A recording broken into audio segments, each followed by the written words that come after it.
Yo, evening everyone. Episode 3. Where do I start? Let me see, where's this camera now? Okay, there it is. So this is episode 3 in my GimmeMoe live video series. Thank you so much for the feedback that I got after the first 2 videos. As you'll see today, or this evening, I'm doing it in a different setup right now. The previous 2 I did actually in my lounge. This one I'm doing actually from my home studio. I've just finished mastering a track for an artist. Really good song, I can't wait for you to hear it. But before I get stuck into what we're actually doing or what I'm going to be talking about today. Is my phone like the wrong way or something? I feel like is the video skew? I feel like the video skew. Let me see what I can do to this camera. Let me see. How does this thing work now? Tell me, guys, is the video skew? Am I upside down? Can somebody comment and tell me if I'm upside down? Salama, am I upside down? Feels like I'm upside down. Well, at least when I look at it on my laptop. Let me see if I can do something here. Is that better? Am I sideways? Thanks, Tasneem. Is that better? Am I not sideways anymore? So maybe am I going to do a portrait version now? Wait, let me see if I do this. Is that working? No, that's not working. Okay, looks like it's going to be a portrait video. Let me just get this thing to sit properly. How's this thing gonna work now? Okay, I'll keep it straight. Looks like I'm gonna hold this thing in my hand now all the time. So I'm sorry if the video is a bit shaky. My tripod and my phone are failing me tonight.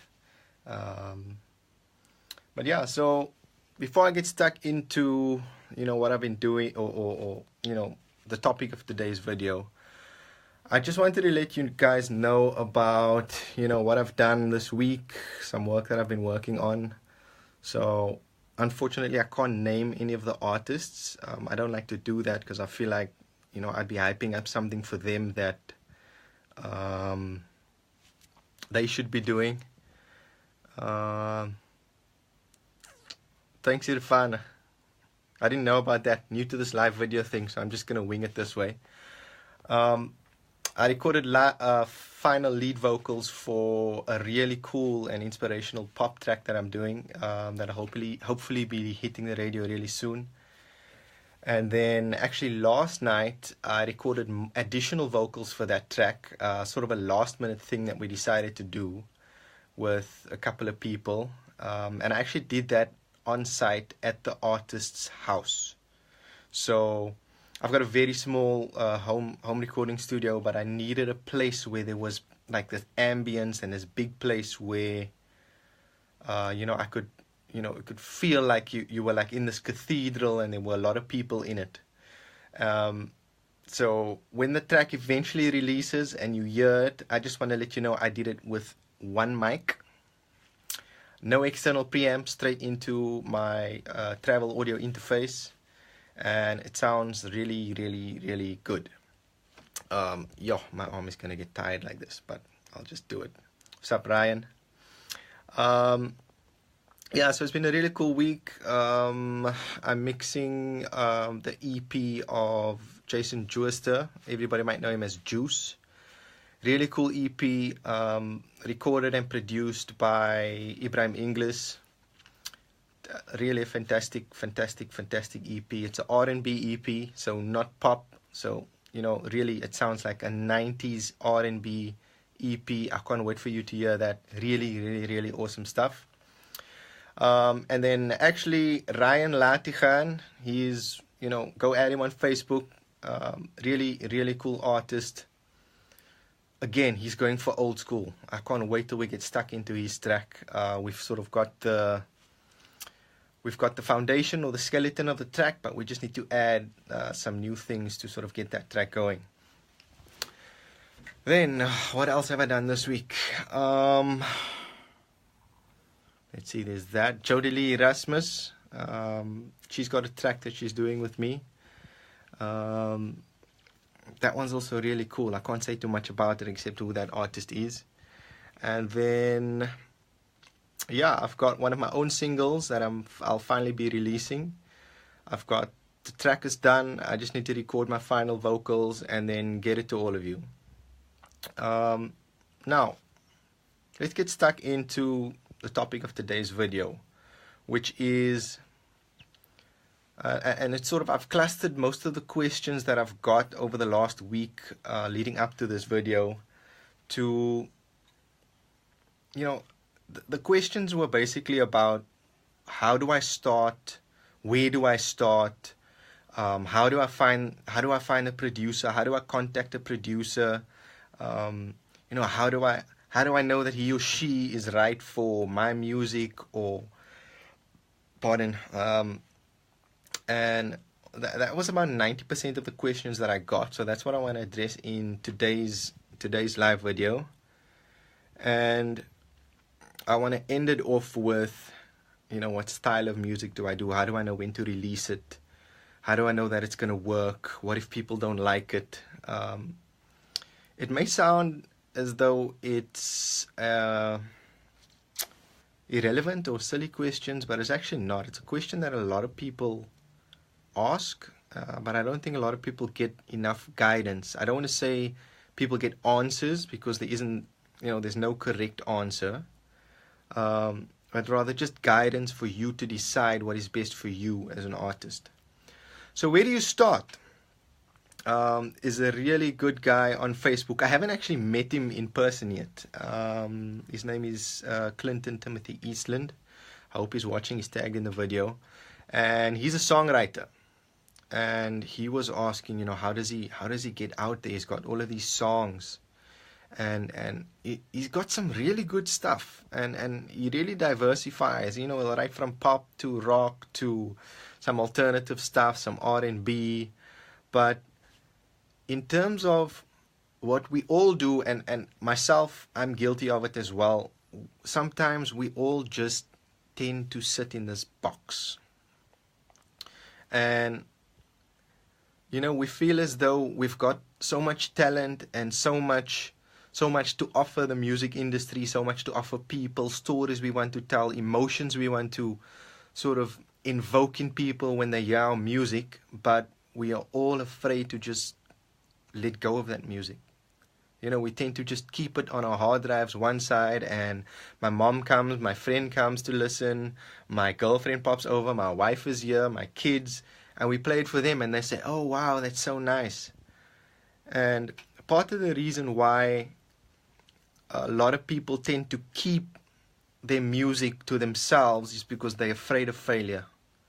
They are afraid to have people listen to the music and somebody to come back to them and say, listen, that was a really cool idea, but it doesn't work. But that's the type of feedback that you need. You know, you need to get feedback from people, and you need people to dislike your song. But where we get it wrong as artists, producers, especially upcoming artists and those who are wanting to break into the scene, is that we feel as though when we hear that one person doesn't like our song, or they didn't have something positive to say about us, about your song, we fixate on that negativity. Right? So my advice to you, to the couple of people who spoke about, you know, I've got all of these things and I've got it, how do I get out there, is let go of it. Release it. Doesn't matter what it sounds like. Get it out there. Put it on SoundCloud.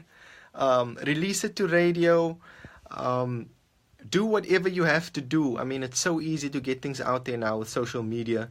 You just need to let more people listen to your song, and people who are not your friends. Right? So not the people who are going to say, yo, Mo, I really like this song. It sounds so dope. I don't want to hear that from my friends. I want to hear that from people who I don't know. I'll give you an example. So last night, we had about, I think it was about 6 people in this big room recording vocals. And there were 2 people in the room that I didn't know, and they didn't know who I was. But the moment we were done with the session, one of the people who I knew in the room tried to tell these 2 people who I didn't know about some of the work that I've done, some of the artists that I've worked with. And they just shook their head. They said, no, I don't know, until I started playing the music. And then the smiles, then they started looking at me and smiling. And they say, I know the song. Did you really do this? Where did you do it? Wow, this sounds amazing. And that was so nice to hear from 2 people who I don't know from a bar of soap. Right? So what I do is, and my advice to you is to fixate and focus on that positivity. Use that as the inspiration for you to make more music. Right? I mean, this is what I always tell artists when they come into a room. I always get people asking me, or like in studio, yeah, you know what, I'm just not feeling it. How am I going to get it? And they're always so nervous. And I always say, look, you just go to your happy place. If you need to switch the lights off, switch the lights off. If you need to close your eyes, close your eyes. Go to that happy place, right? And for some reason, a lot of people, their happy place is usually, they think about, their dream performance. Like they'll be on a stage somewhere with, it's dark lights. They just see a silhouette of people's heads with a spotlight on themselves, at a piano, with a guitar, with a band, with an orchestra. And I always tell people, I said, so what you're saying is that it's a lot of people, right? So picture 10 people in front of you and you hear their song. They hear your song, my apologies.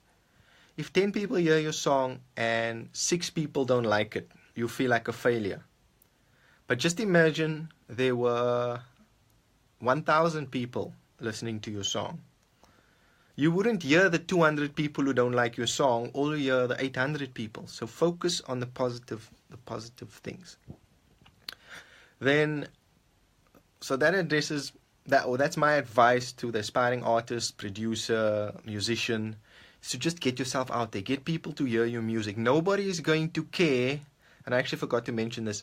Nobody cares that all you do is talk about what you are doing, right?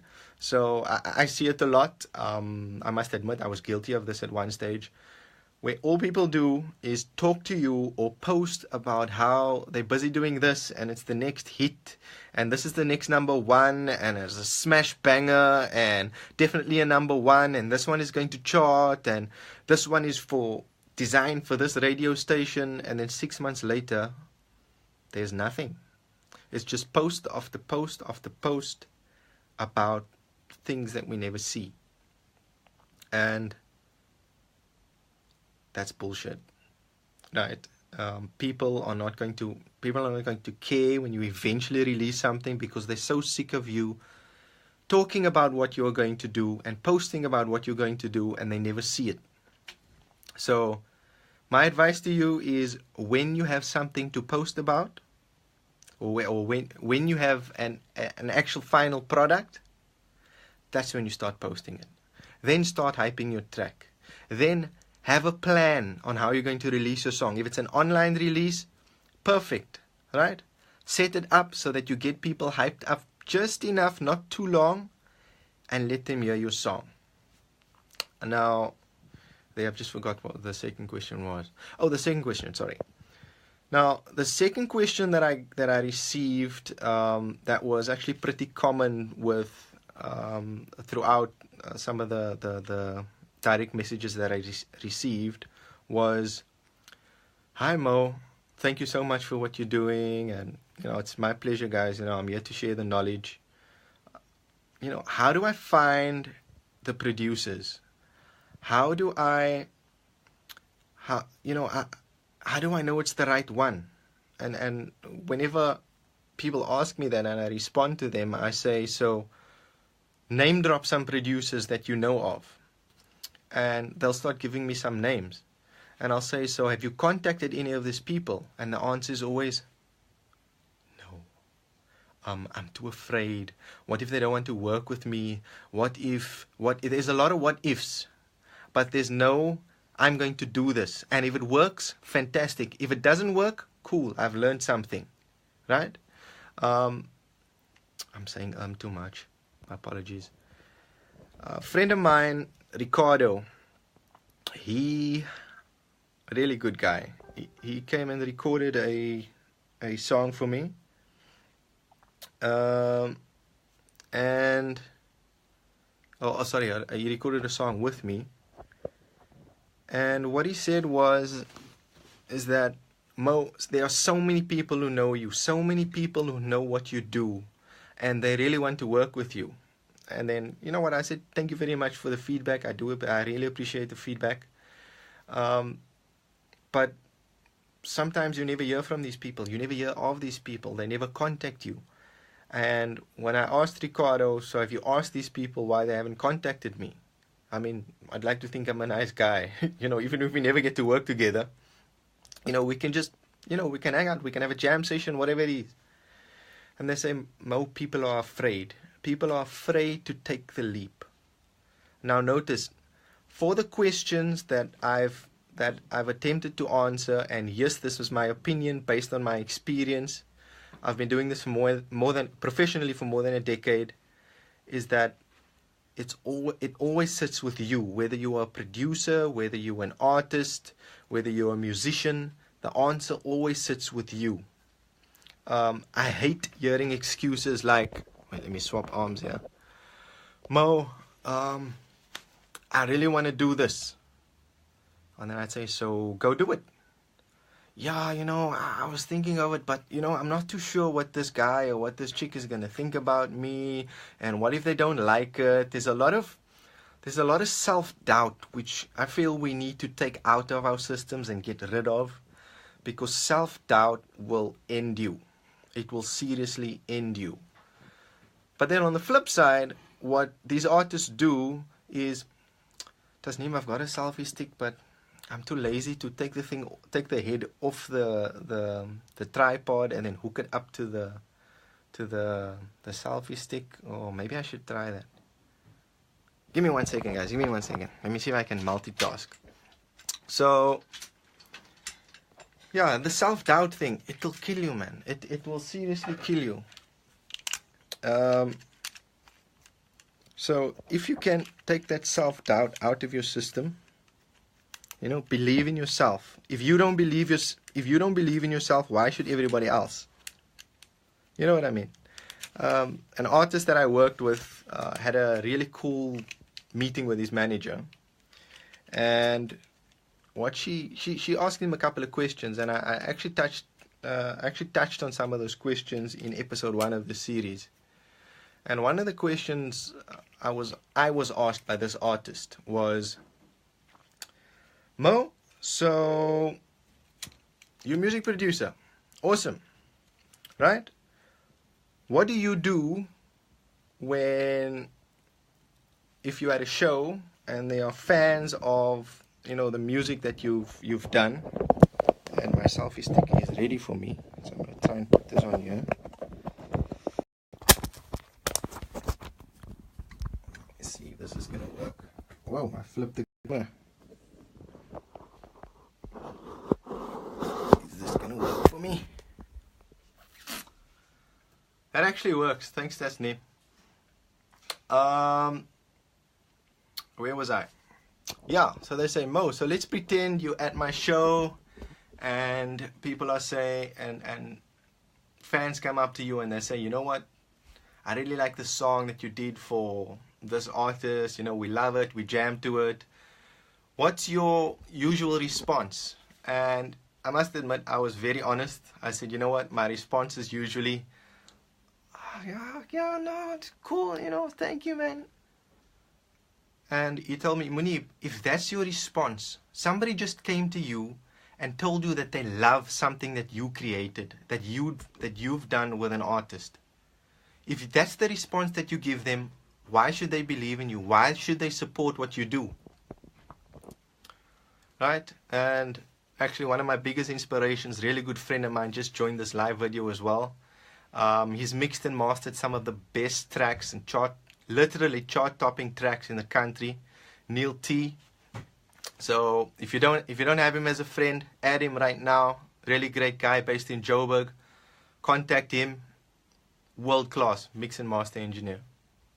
So what I'm really trying to say is that self-doubt could end your career before it even starts. And it almost happened to me. Right? So I'm not saying I'm immune to some of these things. These things actually happened to me as well until somebody opened my eyes to this. Right. Now, there's this big debate out there about a song that was really big in this country, and it's sounding very similar or almost exactly the same as a different song that was released about 3 months before that. Which leads me to the third question that I'm going to answer is, what if my song sounds like somebody else's song? Now, what you need to understand is that there are only so many chord progressions and melodies in the world. But you have creative freedom to do whatever you like. You could make anything. And I remember working with a band called Epiphany, and they came to me with a song that they wanted to record, and they wanted me to produce the song, and I did produce the song for them. But when it got to a certain part of the song, it reminded me of something else. It reminded me of a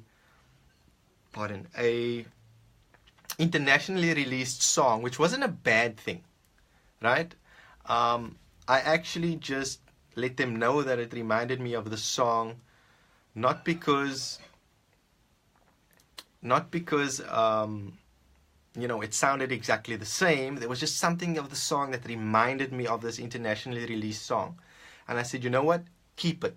Because that's what's going to get people interested in your song. Because they're going to hear something familiar without it sounding exactly the same. But like Ryan has just said in the comments, the song is exactly the same. I've heard it. If you even think about Robin Thicke and Pharrell's, what was the name of that song? If you can't hear what I'm trying to say. What was the name of that song? Yeah, but anyways, that one, they actually lost a lawsuit with that song for copying it, and it actually didn't sound like a different song. But it had some Bloodlines, that's the song.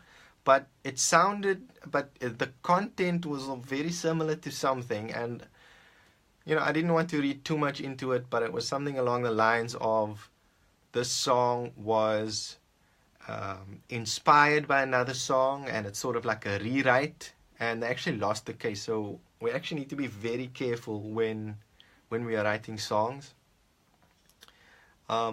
So if your song sounds like a different artist song, change it. We need to be open to change. For example, the single that I'll be releasing is actually sitting with another producer. I produced the song. I did a release online a couple of years ago, and I love the song, but it doesn't. I'm not happy with the production on the song right now. And I felt it needs a different flavor. So I gave it to a different producer to try and make my song sound different and better. Because I think this guy is one of the best in the world. I won't give you his name yet. Again, when I'm ready to speak about it and when it's almost ready for release, that's when you'll know. So we need to let go of our music. I'll give you another example. I had a song, and this story actually encompasses everything that I've spoken about, from where do I start, from me holding on to something for so long and not wanting to release it, to me eventually releasing it for it to be eventually be pitched internationally.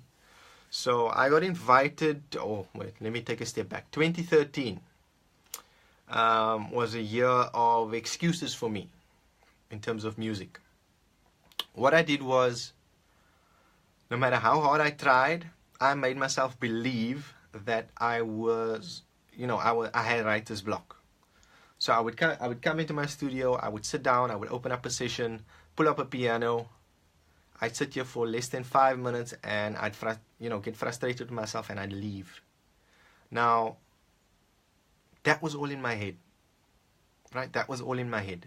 And then one day I came into the studio and I said, you know what? Something's frustrating me, and it's music, right?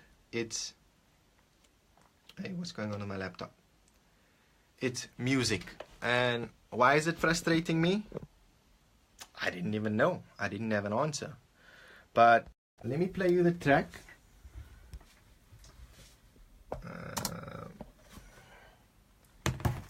Let's see. Oh yeah, still got Facebook open here. Now, the track is called I Don't Love You. Now, this song is actually I don't want to say a hate song, but a song about a difficult relationship that I had with music. And my relationship with music that year, which wasn't a good one. So here we go, let me play it for you.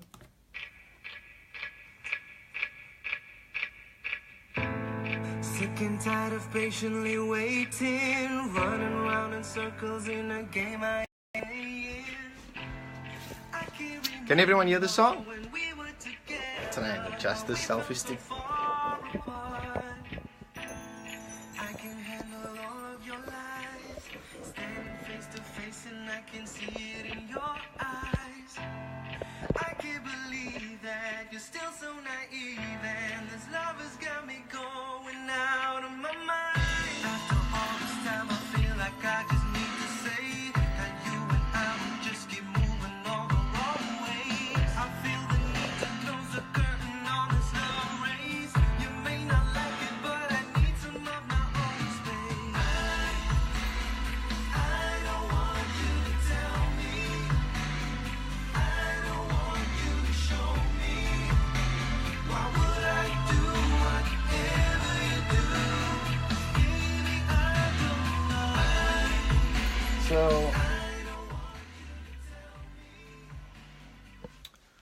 So that was the song that I did, and that song is actually about my love-hate relationship with music in 2013. Right? Weird. I wrote a love song, a hate song disguised as a love song. But that was the fun thing about it. And I held on to that track for years, obviously. Up until very recently, not too long ago, I got invited to a really cool songwriting workshop. Some really cool, really great artists there. Zion, Corin Zoid, Shekinah, Mr. Malum, Amin Heron, Francois Malum, which is Frankie. Let me see who else was there. Carly J. Myers, and a couple of other people. Jaxie as well. And what happened was I got there and we, it was a songwriting workshop. So we spoke about, how do you write songs? What do you do with it? What concepts do you use? How do you start? What frame of mind are you in to write different types of songs? And I spoke about that song because it was something that was very personal to me, but I didn't want to release it to anybody. So I played it. And it was through this discussion that I had with my peers that I actually got a call, and it was basically said, listen, is this song released? Is it for sale? I asked why. They said, I'm doing this project for this international artist, which was actually a Korean pop band. Can we change the song? We'll keep all the melodies and everything. We'll keep some of the production, but can we change it for this album pitch? And I said yes, and I let go of the song. Right, whether it got chosen or not, to have an opportunity to actually have the song pitched is, I mean, how often does that happen for people? I mean, that's what we want as artists, as producers. We want our work to be out there. So I took the plunge. I made the mistake of keeping things to myself all the time, and I just let go of the song, and that got me a great opportunity. Now, in terms of songwriting, I think people need to be fearless. I think a lot of people are too afraid to write. They are too afraid to express themselves. They feel like people are not going to understand this, or they feel like they have to make things very complicated, but it's not. Right? Especially if you're doing pop music. I mean, pop music is about repetition, about giving people something that they know, giving people little glimpses into your life and saying it the simplest way possible. I mean, there are songs out there. Okay, I don't think it's a particular good set of lyric or even melody, but I mean, there was a song that I heard on my way to the office earlier this week, and it said like, "Hello, can I make you a cup of tea without sugar because you taste so sweet?" And it was the cheesiest thing on the planet, but people love it. I'm not particularly a fan of the lyric, but the song is doing well, right? And that actually leads me into the next question that I wanted to answer, which was, why, if I'm making music, how do I make it work for radio? Right? I think there's an expectation, especially in Cape Town, that every single song that people do or record must be destined for radio or destined for release. And that's actually not the case. And I mean, sometimes artists will make music that they love, but they know it's not the right time to release it.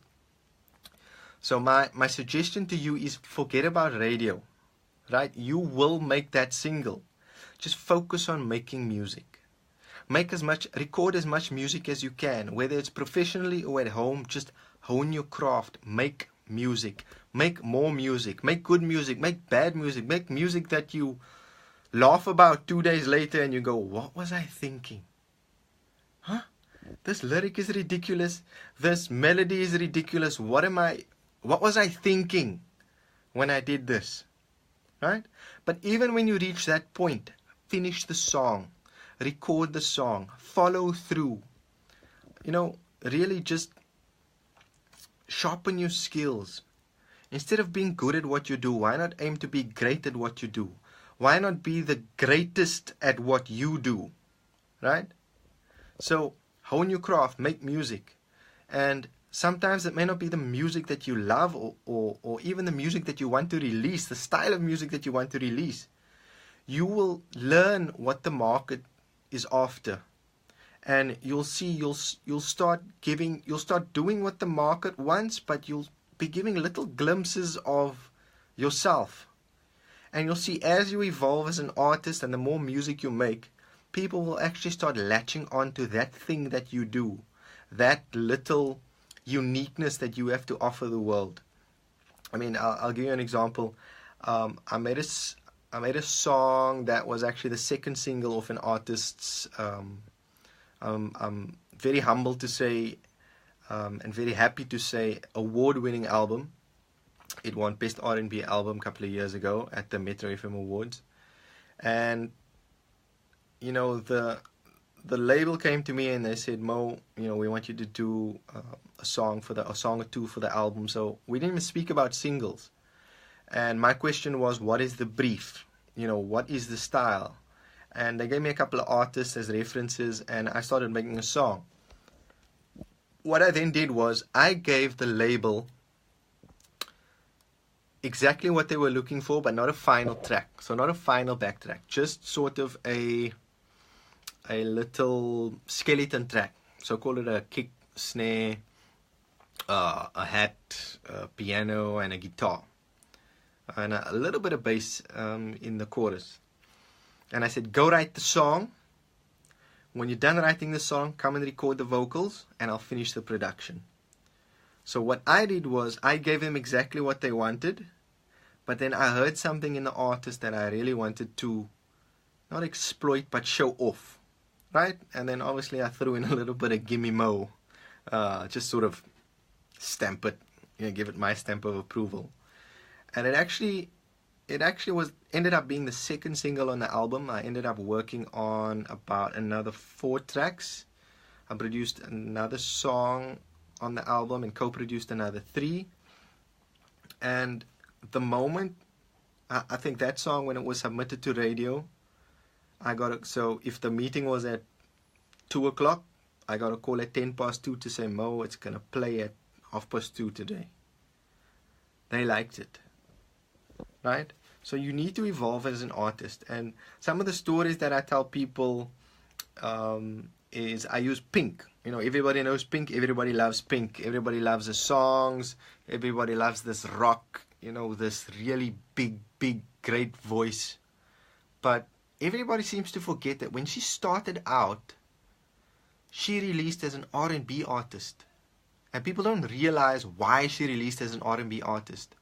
It's because she knew exactly what she wanted to do. She knew exactly what type of artist she was, what she was good at, what she wasn't good at. But in order to break into the market, she sort of broke some of her own rules. She knew the market was listening to R&B, right? Now, people may tell me, Mo, but you just said we mustn't worry about what's out there or what people, radio or whatever, just make music. I said, listen, Pink's first album wasn't her first rodeo. Right? You need to remember that. Bruno Mars, who I'm going to speak about in a little bit, his first album wasn't his first album. It wasn't the first song he recorded. It wasn't the first song that he wrote. He'd been doing it his whole life. Same with Pink. She'd been doing it for a long time, right? But if you look at the lifespan of Pink's career, you'll see how she slowly evolved from the R&B to the pop rock. There was a little really, really pop rock one in the middle, but look where she is now. Now she makes anything she wants to and people eat it up. And that's the important bit, that people will want to hear you eventually, you as an artist. They won't care about anything else. You could release yourself singing Twinkle Twinkle Little Star. People will listen to it because of you, right? Again, the Bruno Mars, let me talk about Bruno Mars. So he's got this single out now called Finesse. A lot of people forget that we are in 2018 now. We are in February 2018. Bruno Mars' album 24K Magic released in November 2016. Right? 9 songs on the album. And when I heard the album, and you can ask my wife about it, she can vouch for me here, or at least I hope she'll vouch for me here, is when I bought the album, the song that I played the most was Finesse. However, the market at the time wasn't ready for that song, right? Okay, never mind the fact that I think every single song on that album is an absolute masterpiece. But think back again to Bruno Mars a couple of years ago. He released, he started featuring on people's songs. You remember, I wanna be a billionaire so freaking bad. I couldn't say the real word because I'm posting this to YouTube after this. He used to feature in people's songs. And then he released his first album, which was very pop. Very, very pop. Then he released the second album, which, had this different feel, like he was venturing into different genres, giving us a taste of old school, new school, doing something funky, etc. And now 24K Magic, he just does whatever the hell he wants to do, because that's what he loves doing, making music. And he does it not only for himself, but because he wants to invoke, or he wants the listener to feel a certain way. And stupid laptop. What I find when people write songs, or when they're writing music, composing music, producing, etc., is that I always say, so what's the purpose of the song? What's the message of the song? What is it that you want to do? I've just got a question here. How do you know that what you want to do is relevant enough for the generation now listening to new music? Great question. If I don't answer that shortly, just remind me. What you need to do is ask yourself those questions. So I'm writing the song. Why am I writing the song? So what?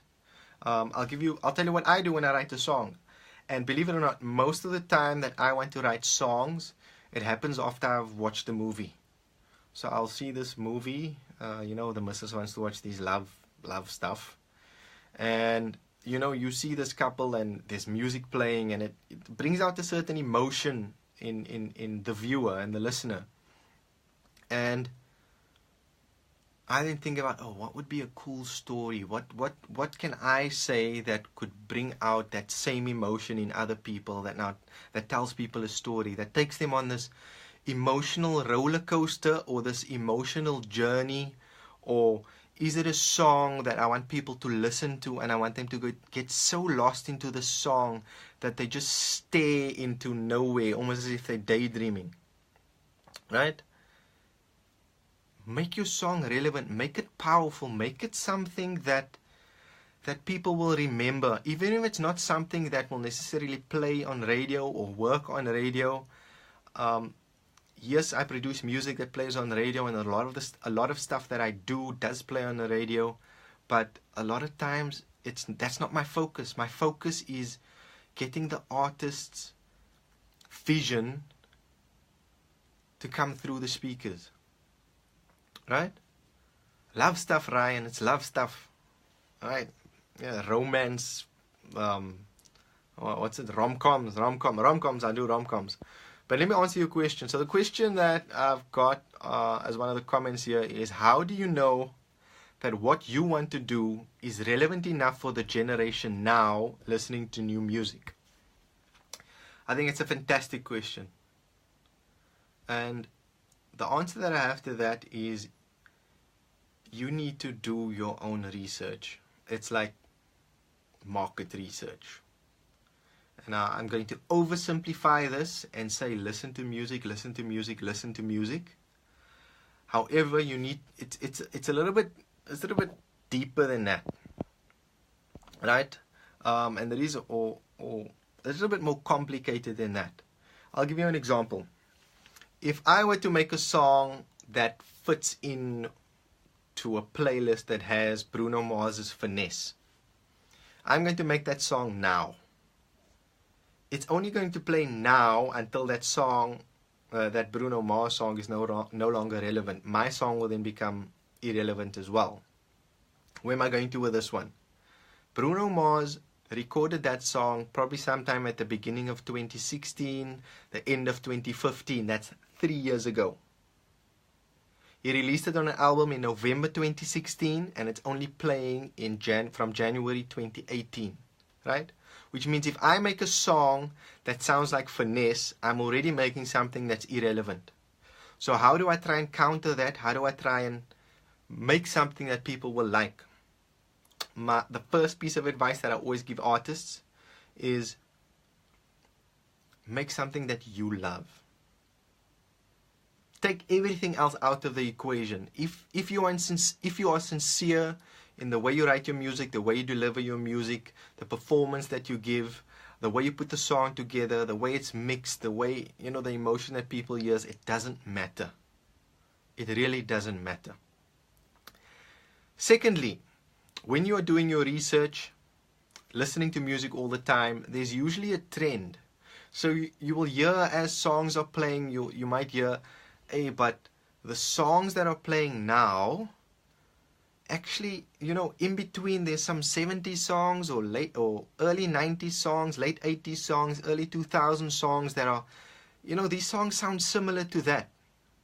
Once you reach that point in your understanding and you're predicting where the market is going, start making music that sounds like that. Start making music that sounds like the early 90s, whether it's like a New Jack Swing song, style song, or, Teddy Riley, for those who don't know what New Jack Swing is. He's the guy that did Remember the Time for the Backstreet Boys. The Backstreet Boys. Michael Jackson. The reason why I say Backstreet Boys is because I was talking about the 2000s, where all the boy bands were going. I want it that way. The whole boy band thing. But, start making music that fits into with some of the things that you've picked up, the predictions on where the market is going. And that's what I do. Most of the time I just get into studio and I say, you know what? On my playlist recently there's been, let's say it's Boys to Men. And I'll sit down and I'll say, I'm going to write a song and produce a song that fits into a playlist with Boys to Men songs. So what I mean by that is, if you played a Boys to Men song and the song that I'm doing plays immediately after, it follows one another, sort of like on an album. They fit together, right? They don't sound the same, but they fit together in the same playlist. Yeah, Ryan, does that answer your question? I know it's not a direct answer, or something that will tell you exactly what to do, but it's something you need to consider. And somebody's just joined this video, watching right now, and he's such a great musician. His name is Darren English, one of the best in the world. He's traveled the world, worked with some of the very best jazz artists you can ever think of. Multi-instrumentalist, and I'm so honored to say that a good couple of years ago I actually had the pleasure of working with him, and it's a song that sort of had a soft release by the artist. I don't want to play it anymore. The artist is no longer writing music. They've chosen a different path, so I don't want to play the song yet, but it's on my SoundCloud. You can go and check it out. It's www.soundcloud.com/GimmeMoe. That's GIMMEMOE. The song is called Twisted. Ryan, let me see what you have to say. How deep is too deep and how shallow is too shallow with respect to lyrics? How shallow is too shallow? Again, talking about being sincere in what you're doing, for example, I can't do sexy, right? Just it's not what I do. I can tell great stories. I can write good songs, especially if there's a piano involved. But I can't do sexy. I can't do a what's the song? I can't do the song Pony. I can't sing that song. I can't perform that song. So I'm not going to attempt to record one myself, but I may write a song that's similar to that, or similar type of vibe for a different artist. However, I'd say, to answer your question, Ryan, stay true to who you are. So when people hear your music, they go, hey, that's Ryan, and not, oh, Ryan, why did you say that? Hey, that's not a nice thing to say. Hey, we need to be aware of all the different isms that are out there, and I'm not making any of those things small or saying that they're not relevant or important. So I'm talking about racism, feminism, all the different isms. You need to think about it. Chris Brown, shallow. Yeah, man. But I mean, will you release a 45-track album, Ryan? That's my That's my question. The question is, like, if you listen to most Chris Brown tracks, when I say shallow, yeah, man, I truly believe that as an artist, if you stay true to yourself and who you are, you make better music. For example, stuff that I've done, Jared Ricketts Dismissed. We made that song and we didn't care if people liked it or not. We just made music that we liked. And when we got to a point and we said, listen, this is what we love, I really like the song, we said, let's release it. If people don't like it, we'll release the next one. So people liked that one, and we held back on the second single, which is called Stay. I'm so glad that still plays quite a lot on national radio. We released that song, and that song we actually thought what people weren't going to like. We didn't think people would like Stay because it sounded so different to anything else.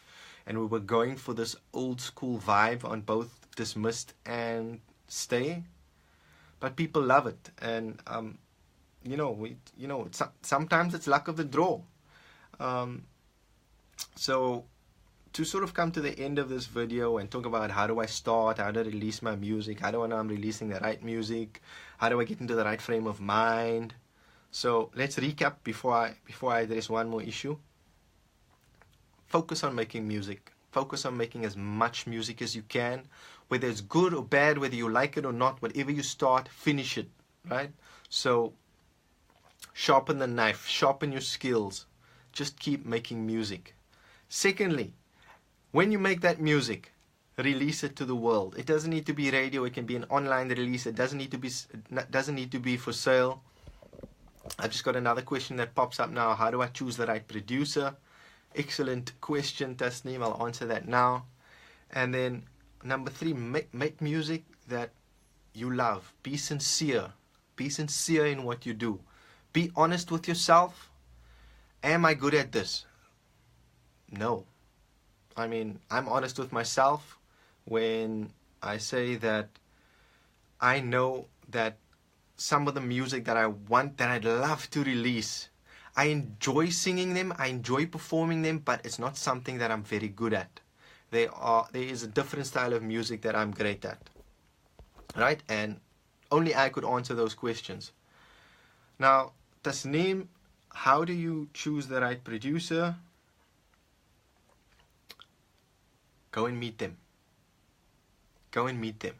I'd say firstly, you'll find that a lot of producers don't actually advertise, or at least the good and the great ones don't advertise, and there's a reason for that. Because if you ask any artist that you know of, any commercial artists out there, or even non-commercial artists, could be faith-inspired music like gospel or anything else, and you ask them, who should I work with? They will never recommend someone to you that is bad, right? Because it's their name that's on the line, it's their reputation that's on the line, right? Which leads me to the second point, which I touched on at the start of this video, which is, don't be afraid to contact those producers. Whether you end up working with them or not, that's irrelevant. Make the contact. So I'll tell you what I do. Artist contacts me, says, Mo, I really want to work with you. I say, okay, let's schedule a meeting. Come to my home studio. Let's have a cup of coffee. Let's have a chat. Let's just see what the vibe is like. I play the artist some work that I've done. They play me some music that they really like. We talk about music in general, what their plans are, etc. What it is that they actually do. Are they a songwriter? Do they write their own music? What style of music they're going to do, etc., etc., etc. And then they go away. And I tell them, listen, don't give me an answer now. Go away and chat to me tomorrow, and you decide whether you want to work with me. Because in my experience, what I find is that you may have a great producer or somebody you know is fantastic. So I'm going to use myself as an example, Tasneem. If you decide you're going to come work with me, we'll have that meeting, right? And you might find that you love the work that I've done, but the two of us don't really gel. Like, there's no, we're just not getting along. We're not vibing, right? in my experience, it would show in the music. Especially, and I'm not saying this has happened to me before with an artist, but it's happened where artists have come to me and said, I've done this with so-and-so. They never mention names though. I've done this with this one or that one, or the guy down the street, or my neighbor, or my cousin. And they make cool stuff, but I just wasn't feeling it. And then when you hear this, they tell me this after I hear the song, but I had already picked it up when I heard the song for the first time. So I'd say, contact people. Don't be afraid to contact people. If this is what you want to do, if you want to record and release music, go and meet as many producers as you want to. Find out what they're good at. I'll give you an example. When I met Shekinah at that songwriting event that I went to, we spoke about music, and she said, you know what? If I want something with a beat and I want to get people moving, she worked with Sketchy, right? And we all know the music that she's released with Sketchy Bongo. But then she mentioned the other producer that some people hadn't even heard of. But she said, when I really want to express myself, like emotionally and poetically, I go to this producer, right? So she goes to those different producers for different reasons, right? And I'm just giving props to all of my peers in this video. Gershwin Cole has just joined. Go and like his page, add him on Facebook. Fantastic producer, super musician, super nice guy. Support him, right? So, sorry, I'm getting messages here. What I wanted to say was, sorry, Tasneem, does that answer your question? I think it does. Now, the last thing that I wanted to touch on to sort of end this video is, a lot of people have told me that when they listen to their radio station of choice and they hear some of the music released by the South African artists, some of them don't sound good. And in some cases, I agree with them. I really agree with them. However, you're looking at it with the wrong, from the wrong angle, right? What you need to do and what you need to ask yourself is this. Okay, so there's this song that I think is absolutely horrible, but the radio station X, Y, Z are all playing it and it's on high rotation. Instead of thinking about, why is this horrible song on radio, start thinking about, what has the artist or manager or producer done to get their song on radio? What have they done that I haven't done? Right? And it could be that this was the 100th to 200th submission of a song from this artist and producer. But because they're churning out more music and more music and more music, people have started hearing the progress, and they're seeing the persistence, they're seeing the perseverance and the drive and the passion that they have for music. Whereas we sit on the other side of the stick and we go, I really don't like this song that Tasneem Williams did with Ibrahim Malam. It sounds so horrible, but this radio station and that radio station is playing it. It shouldn't happen. That's not what we should do. And I want to use another example that I used actually last week or the week before in two of my other videos, which is Clint C. This guy was working silently in the background with artists that some of us didn't know from a bar of soap. But he had about 7 or 8 songs on high rotation on one radio station, right? And this guy was just churning out music. He's just churning out music, right? And that's what you need to do, right? Just make music, get it out there, let go of it, do what you love, stay true to who you are, and focus on the positives, right? Thank you very much for watching this live video. In my next video, I'm actually going to do a studio tour. So I'm going to show everybody some of the equipment that I work with, why I use them, etc. But in the first part of that video, I'll speak about what are the minimum requirements for you to record something world class. So I'm not going to regurgitate things that you can already find on YouTube, the one that said, hi, this is so and so, and today I'm going to tell you guys about what you need to record your own music. I'm not going to do that. I'm not, we all know about some of the minimum requirements. But what I'm going to speak about is actually some of the concepts and some of the mindset things, like, so what you need to do here, what you need to think about, what you need to consider once you have all of those things, right? So that'll be in episode 4. Thank you so much, everybody, for watching this video. Please like and share this video. Again, I'll be sharing this video or uploading this video onto YouTube, and I'll post the link in the comments to this video, as well as on this profile, as well as my producer page, GimmeMoe. It's www.facebook.com/GimmeMoe85. I'll post the link there, and you can watch episode 1 through to episode 3. The reason why I'm doing this is to help everybody make better music, make better choices, make less mistakes, and actually grow this industry and try and get rid of some of the stigma that's related to the music industry, as well as, opening all doors for people to just get to know one another, work outside of the box, work with as many people as possible. And I really think if we do that together, we'll all make great music. And I believe that our radio stations and the country and the world will hear our music and more of our music. Right. Thank you very much. Bye-bye.